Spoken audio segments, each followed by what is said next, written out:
अखंडमंडलाकारं व्याप्तं येन चराचरं तत्पदं दर्शितं येन तस्मै श्री गुरुवे नमः। अज्ञानान्धस्य लोकस्य ज्ञानाञ्जनशलाकया चक्षुरुन्मीलितं येन तस्मै श्री गुरुवे नमः। अखंड मंडलाकारं व्याप्तं येन चराचरम। अखंड मंडलाकार जो चर अचर में व्याप्त है, ऐसे परमात्मा का दर्शन कराने वाले सद्गुरु को मैं नमन करता हूँ। अज्ञान के अंधकार में फंसे हुए जीवों को एक बिजली की तरह क्षण में ही ज्ञान अंजन देकर, नवदृष्टि देकर उसके सारे पाप संताप और पाप समाप्त कर देने वाली विद्या देने वाले सद्गुरु को मैं नमन करता हूँ। ऐसा इस श्लोक का अर्थ है। अपने सभी मित्रों का हार्दिक स्वागत करते हुए श्री सिंह साहब के प्रश्न का यथामति उत्तर देने का प्रयास इस अंक में हमें करना है। ये अध्यात्म विज्ञान है। विज्ञान का अर्थ होता है प्रत्यक्ष, आँखों के सामने आजमाते हुए जिसे माना जाता है, जाना जाता है, उसे विज्ञान कहते हैं। तो विज्ञान के लिए तो जिसे विज्ञान प्राप्त करना है, उसे समक्ष रहकर प्रयोग के द्वारा इस सिद्धांत को जानना अनिवार्य होता है। और यदि हम उसकी केवल चर्चा ही करेंगे तो शंका संशय बने ही रहेंगे, ये निश्चित। अब बात उनके प्रश्न की। ऐसा है कि हमारे पास जो साधन है, उन्हीं साधनों से हम जान सकते हैं, चाहे वो कोई आइंस्टाइन हो या कोई स्टीफन हॉकिंग हो या कोई भी हो। जो हमारे पास साधन है उससे ही हमें जानना है और उससे ही हम जान सकते हैं। कोई एक्स्ट्रा तरतूद नहीं की जा सकती। तो हमारे पास क्या है? हमारे पास 5 ज्ञानेंद्रियां हैं, 5 कर्मेंद्रियां हैं, 5 प्राण हैं और मन, बुद्धि, चित्त और अहंकार है। ये साधन हमें प्राप्त है और प्राकृतिक है और सभी के लिए है, सबके पास है और इन्हीं साधनों से हमें देखना है। अब आरंभ में हम देखें कि कोई भी वस्तु जब हम जानने की कोशिश करते हैं तो आँखों से शुरुआत करते हैं, पहले उसका रूप देखते हैं। आँखें ये अग्नि तत्व का इंद्रिय है, ज्ञानेंद्रिय है और इससे रूप दिखता है। रूप अखंड है, सर्वत्र है, ओतप्रोत है। जहाँ भी देखिए कुछ न कुछ रूप है। हरा, नीला, काला, पीला उसके प्रकार हो सकते हैं, लेकिन है रूप ही। सुरूप, कुरूप, अच्छा बने जैसे आकर्षक, ये सब रूप है जो आँखों से दिखते हैं। आँखें अग्नि तत्व की बनी हैं। फिर हमारे पास दूसरा ज्ञानेंद्रिय है, क्या है? कान है। हम कान से आवाज़ सुनते हैं, अच्छा बुरा, खटखट, फटफट और अनेक प्रकार का गीत संगीत, ये सब हम कान से सुनते हैं। कान ये आकाश तत्व से बनी हुई ज्ञानेंद्रिय है और जहाँ जहाँ हम ठोक बजा कर देखेंगे हमें आवाज़ का, शब्द का अनुभव होता है। फिर हमारे पास तीसरा अंग है, वो है त्वचा। त्वचा से हम छूकर देखते हैं, ठंडा है, गर्म है, मुलायम है, कड़ा है। ये सारे अनुभव जो है वो त्वचा हमें देती है। त्वचा वायु तत्व से बनी है। वायु तत्व से बनी हुई त्वचा हमें स्पर्श का अनुभव देती है और ये स्पर्श अनेक प्रकार के हो सकते हैं, सर्वत्र है, अखंड है। फिर हमारे पास में जीवा है, जीभ। जीभ से हम रस लेते हैं, स्वाद लेते हैं। तो जीवा जो है वो सतत गीली रहती है। वो जल तत्व से बना हुआ ज्ञानेंद्रिय है और उससे हमें रस का पता चलता है जीभ से। तो उसके अनंतर हमारे पास नाक है, नाक से हम सूंघते हैं। सुगंध, दुर्गंध, चंपा, चमेली, केवड़ा, अनेक प्रकार के गंध हो सकते हैं, लेकिन वो आते हैं नाक से ही। और नाक ये ज्ञानेंद्रिय पृथ्वी तत्व से, पृथ्वी पंच महाभूत से बना हुआ है, और ये गंध इस तत्व का परिचय देता है। ये तो हुए 5 ज्ञानेंद्रियां जिससे हमने शब्द, स्पर्श, रूप, रस, गंध प्राप्त किया।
आँख, कान, नाक, त्वचा और जीभ, ये ज्ञानेंद्रियां हमें पंच महाभूतों से मिली है, जिनका नाम है पृथ्वी, जल, अग्नि, वायु, आकाश। अब इन 5 तत्वों की इस रचना को क्रियान्वित करने के लिए, क्रियाशील करने के लिए 3 गुण होते हैं। वो है सतोगुण, रजोगुण, तमोगुण।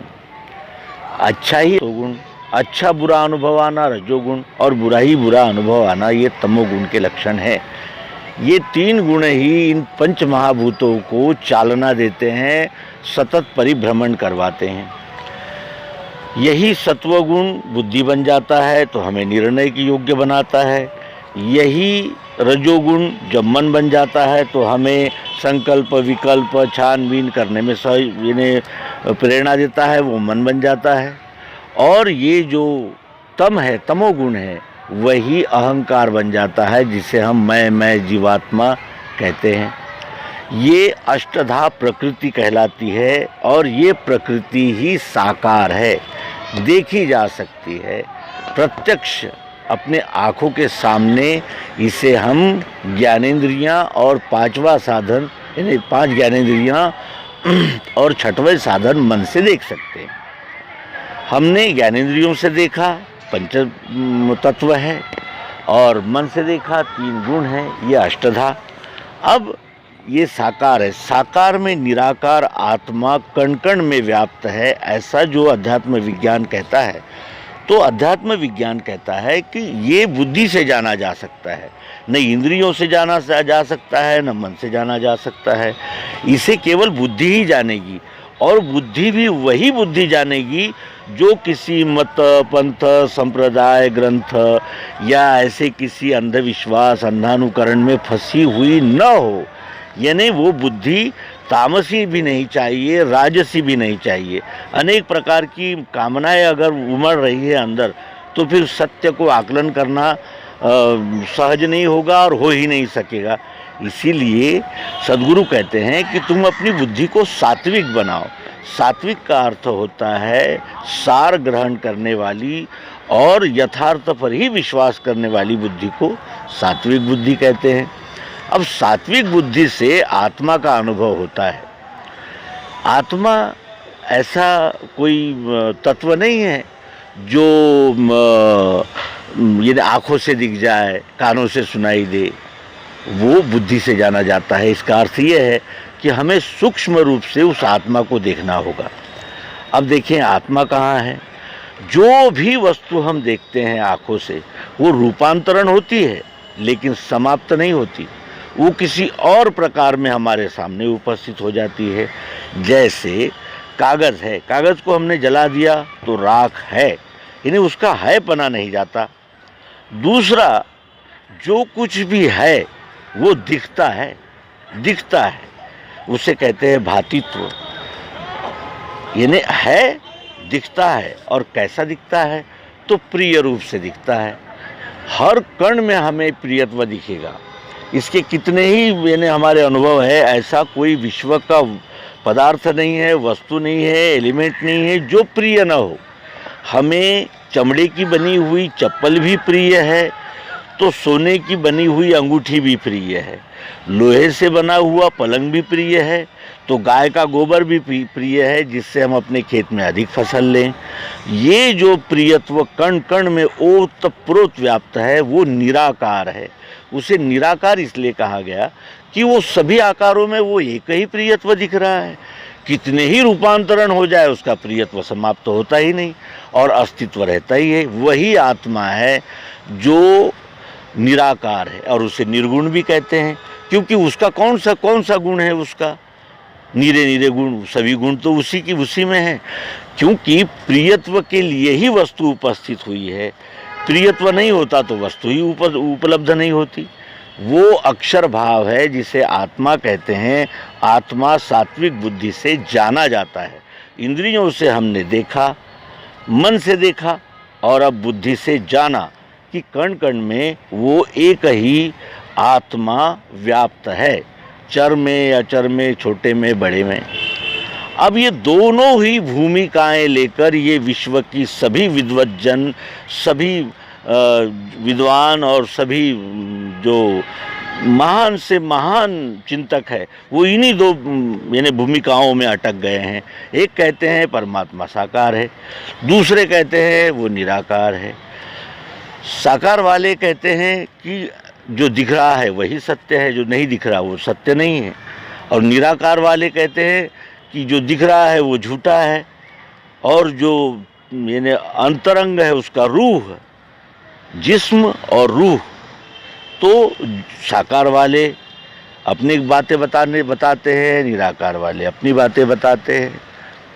अब सद्गुरु भगवान जो अवतार विश्व में आते हैं वो अवतार इसीलिए आते हैं कि इन अनेक मतों में फंसी हुई मानवता को संगठित इकट्ठा करने के लिए वो आते हैं, क्योंकि यही वो नरजन्म होता है, मनुष्य का जन्म होता है जहाँ मुक्ति संभव है।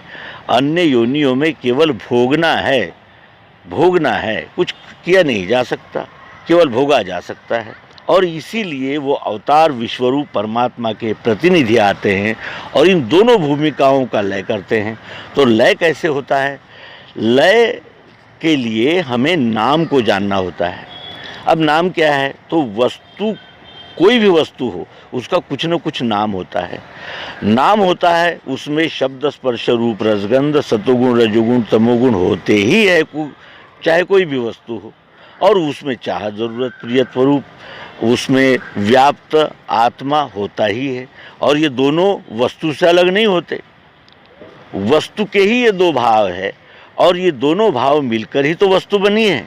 तो फिर जब हमें अब संपूर्ण को आवाज़ देनी होगी, क्योंकि हम अगर कहें कि भाई केवल आपका कान इधर आइए तो नहीं आ सकता, आपके साथ ही आएगा वो। इसीलिए सद्गुरु कहते हैं कि नाम में इन दोनों भावनाओं का लय हो गया है। नाम लेत भव सिंधु सुखाही, वस्तु का नाम रखते ही सगुण साकार और निर्गुण निराकार इन दोनों भूमिकाओं का लय नाम में हो जाता है, वस्तु का नाम होता है। वस्तु कौन सी है? तो ये विश्व वस्तु है जो कभी न बनती है न मिटती है, अखंड है, सर्वोर है और इसका प्रमाण प्रत्यय हमें कदम कदम पर आता ही रहता है। और इसी विश्वरूप परमात्मा को देखने जानने के लिए वेद, उपनिषद और अनेक धर्म ग्रंथ अपने अपने प्रकार से प्रयास करते रहे, लेकिन जैसे चाबी के बगैर ताला नहीं खुलता, वैसे ही सद्गुरु युक्ति के बगैर इस विश्वरूप परमात्मा की जानकारी भी नहीं हो सकती। और इस विश्वरूप परमात्मा को जानकर ही इस जीव को मोक्ष प्राप्त हो सकता है।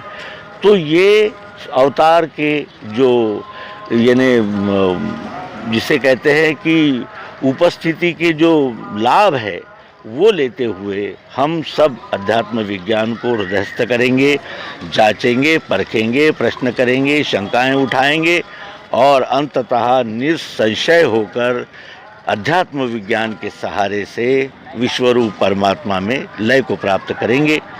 इन्हीं सत्संकल्पों के साथ नर्मदे हर सद्गुरु भगवान की जय, विश्वरूप परमात्मा की जय।